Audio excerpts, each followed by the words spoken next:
What's going on, guys? Welcome to the Kegspit Experience podcast, episode 3. I don't usually do an intro, but today I figured it's a little bit more structured this time. Last time I just kind of threw a camera on and I just started rambling, telling a story, talking about stuff. But today I actually want to talk about the 5 biggest fitness myths that held me back from making more gains when I first started my fitness journey, right? So a lot of these were from the internet. Some of these were from my Tamil parents telling me what they kind of knew about fitness and training, which wasn't a lot. A lot of what they heard was pretty nonsense. And it's just things you hear. These are sort of the 5 things that really stuck out to me. Number 1, cardio is what will help you burn fat. And when I first started lifting, I was extremely like skinny fat. I was like a fat kid growing up, but I had like zero muscle on my frame. So I figured the only thing I should do was to do cardio and burn lots of fat. And I did a fuck ton of cardio, probably an hour every time I was at the gym. And that could be 4 or 5, maybe 6 times a week. I'd literally just be there. I remember like watching Suits on my old iPod on the Stairmaster, and that's what got me through every freaking episode. And I just did so much cardio. I didn't really focus on lifting weights, getting stronger. Like it was more like I wanted to see the number on the scale go down. And looking back, it was like I just became a smaller, fat version of myself. Like it's like you take this big fat kid, you just shrink him. That's good. You lost like the fat, but there's still more fat on your frame, and there's absolutely zero muscle. So I thought I would be like the shredded, like 6-pack, muscles defined, like that sort of dude, but nothing like that at all, right? So going back, cardio is not something I'd prioritize. Something I would definitely still do, maybe 2 to 3 times a week, but I'd put a lot more energy on actually lifting weights, getting stronger, learning how to do that better instead of just spamming cardio. I think like a lot of people do is when they want to lose weight, they just hop on a cardio machine and just go on that for as long as they could. But your time is better off spent lifting weights and actually getting stronger. Number 2, the second myth that plagued me was that light weights and high reps are great for fat loss, and heavy weights and low reps are great for building strength. Fortunately, the way you train does not impact how your body loses fat, how your body puts on muscle. Actually, I lied. It does impact how you put on muscle, but does not impact fat loss. If anyone tells you different, they're trying to sell you some shit. But I lost so much strength and muscle from cutting down because I thought I had to do really high reps and low weights and sort of go for the burn as opposed to pushing strength and think about getting stronger. And I cut multiple times. I got big, I got small, I got big, I got small, and I kind of did this probably, I would say, at least 3 times. And every time I cut down, there's not really an appreciable amount of muscle on me compared to the last time. And this is fucked up because I was supposed to have newbie gains at the stage. I was supposed to be making gains regardless of what I was doing.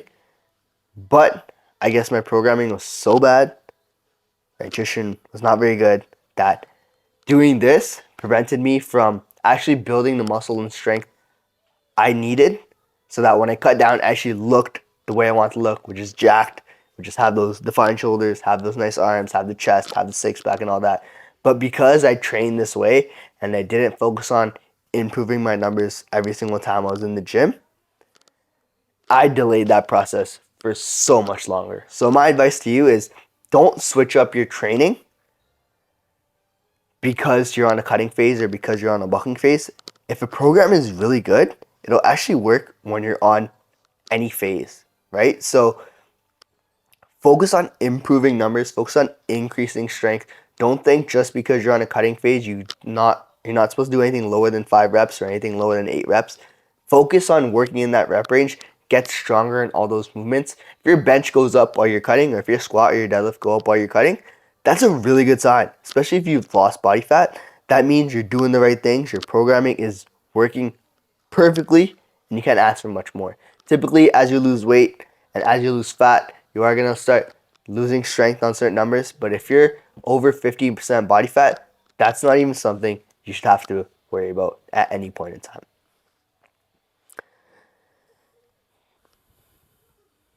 Number 3, eating healthy is enough.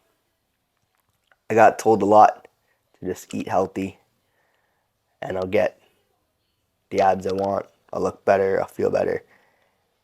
This is not true. Eating healthy is not enough. What the fuck is eating healthy? Is eating healthy like eating your green vegetables, eating your spinach, eating your avocados? Is it eating all your rice? Is it eating all the curries your mom gives you?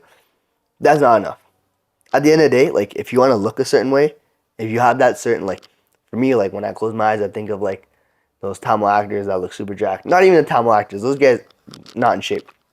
But like when I look at like the Hollywood guys, like the Zac Efron, the fucking Dwayne the Rock Johnsons, like those types of guys, Ryan Gosling, like they're like jacked. They're kind of shredded. And eating healthy is gonna get you close, but it's not the whole piece, right? Eating healthy and eating for your goals is not the same thing. You could be in a huge calorie surplus. You could be in a huge calorie surplus eating avocados, eating ground beef, eating chicken, eating whole shit ton, eating a. You could be in a calorie surplus eating oats, chia seeds, green veggies, avocados, lean proteins, and still gain fat and still not look the way you want to. And you could eat McDonald's and Subway and all that shitty food and still lose fat and look the way you want to. So eating healthy doesn't necessarily mean eating the way you want to look. When you do eat healthy though, it becomes a lot easier to eat for your goals because now you're fueling your body with the proper calories, but also the proper nutrients to make sure you're feeling good, you're looking good, things are starting to feel a lot better as opposed to eating processed shitty foods. However, you still need to track your calories, you still need to track your protein if you want to eat to look the way you want to look. And a lot of you guys are lifting because you want to look better when you're fucking naked. It's not going to work if you're just eating healthy. You got to eat for your goals too, right? So those are two separate things that I think really took me a long time to sort of wrap my head around, is that I don't just have to eat healthy. I actually have to eat a certain way. I actually have to track certain numbers to make sure I'm doing the things I'm doing are paying off. I'm actually looking the way I want to look. Number, I think it's 4 now. Doing more is always better. I struggled with this one for a long time. I always wanted to do more. I always thought doing more is going to be better. And I think if you go to any high school right now, if you go to any gym and you look at any high schooler in the gym, they're probably doing a fuck ton more things than they need to be doing. If you're doing 10 exercise in any workout, you're doing way too much. And if you're doing more than 3 sets for all 10 of those exercises, that's 30 sets. That's absolutely ridiculous. 1, that shows me you're not following a proper program. 2, you're not training anywhere close to failure, because if you train close to failure for like maybe 10 sets, you should be absolutely fried. So 2, the quality of those exercises and sets are no bueno. And 3, you can get so much more out of doing so much less and in so much less time.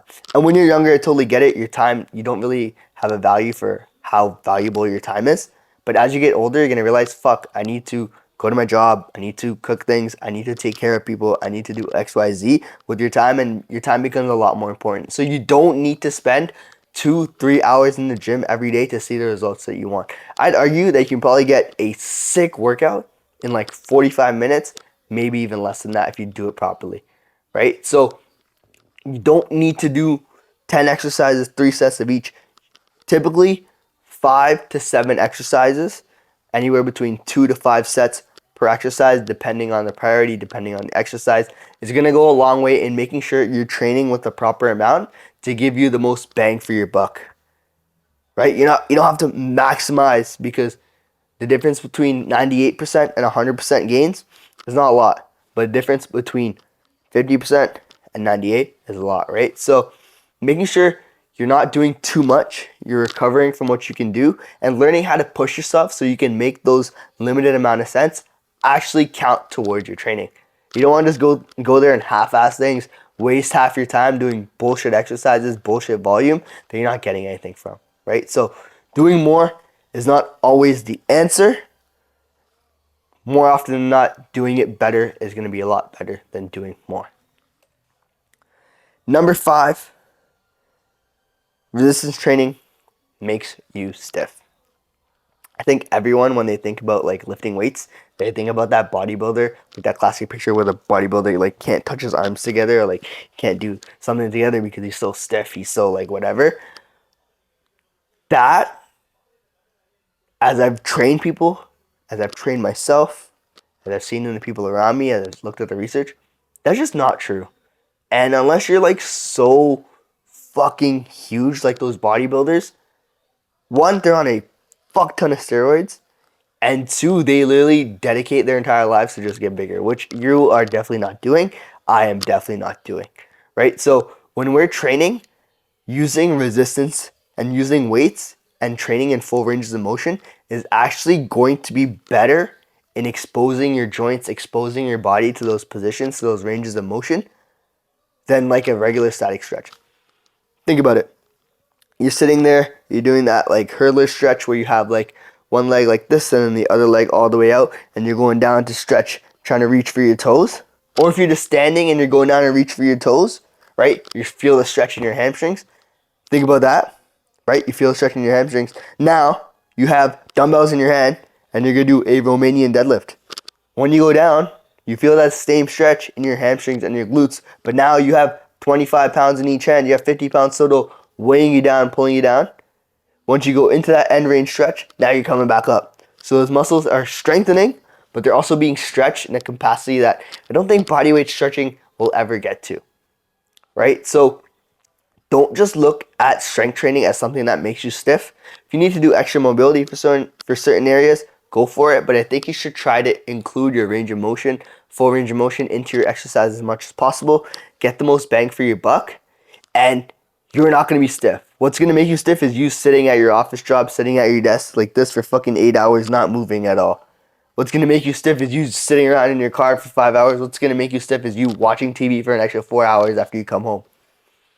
So getting moving, lifting weights, if done properly, more often than not, going to make you more mobile, more flexible, right? Going to make you feel better than if you were to just not lift weights. So that's something that held me back as a long time, because I played baseball growing up and you were always told don't lift weights, especially as a pitcher. It's bad for you, makes you slow, makes you stiff. That is just absolutely not true.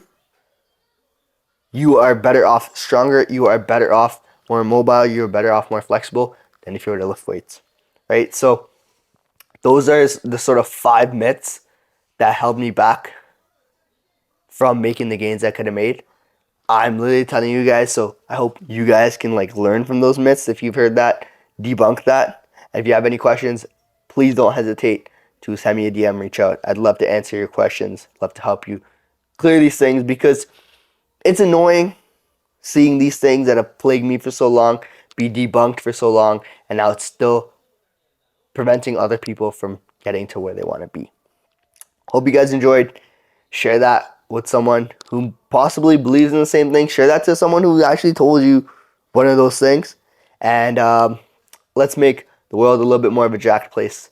One podcast, one step, one chicken breast, one bicep curl at a time. So hope you guys enjoyed. Catch you in the next one. Peace.